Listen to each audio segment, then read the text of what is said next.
So, we understood the isobaric system as well as what happens in the isobaric system, as you can see as a summary of what we understood in the last session.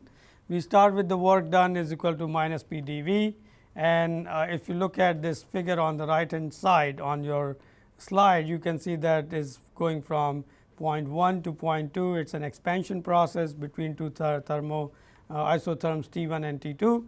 And if you look at adding heat to an ideal gas, results both in temperature change and also the work done because of the expansion of the gas. So, if you look at, we are giving heat which is NCV dt, and then we are also providing work which is P delta V.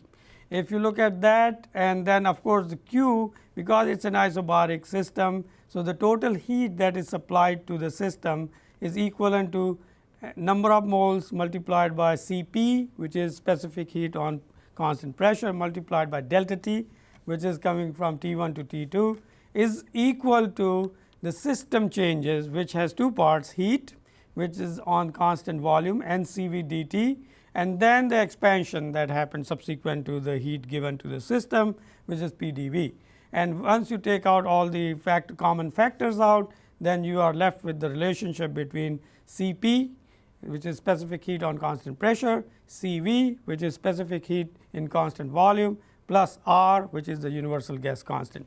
Now, with molecular dynamics, by changing some of these parameters, if you find let us say constant volume specific heat, which we can find by raising the temperature of the system by 1 degree and observing the changes in the amount of heat that is supplied to the system by understanding T 1 to T 2, how much time we have to give it, what was supplied energy, and Cv multiplied by delta T, then we can calculate one of the factors, which is specific heat on constant volume.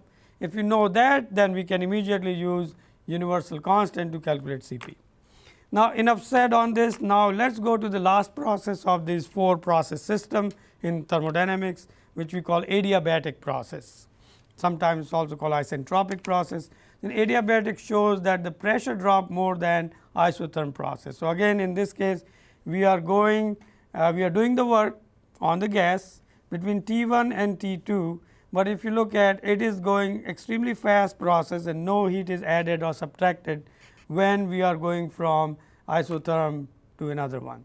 So, in adiabatic process we are allowing no heat to flow when we go from process 1 to 2, and we are jumping from one isotherm to another isotherm, but the work which is done in jumping from one isotherm to another one is equivalent to P v to the power of gamma, and that gamma is related to the ratio of specific heat C p over C v. So, the relationship, the gamma comes from the specific heat with constant pressure over specific heat over constant volume. So, if you look at that, and this factor gamma factor depends on the kind of gas that you are looking at, and if you look at that gas, then we have loss of internal energy when the temperature drops. So, we are looking at that constant which is T multiplied by V gamma minus 1.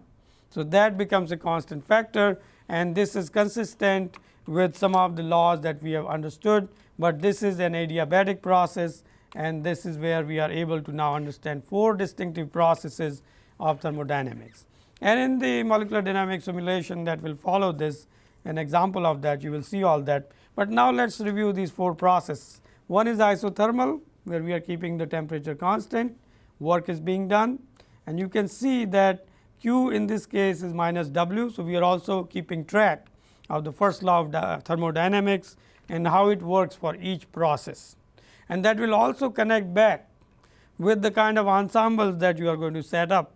So, then you can use the first law of thermodynamics in the molecular dynamics properly to understand the physical phenomena and also calculate the real experimental quantities.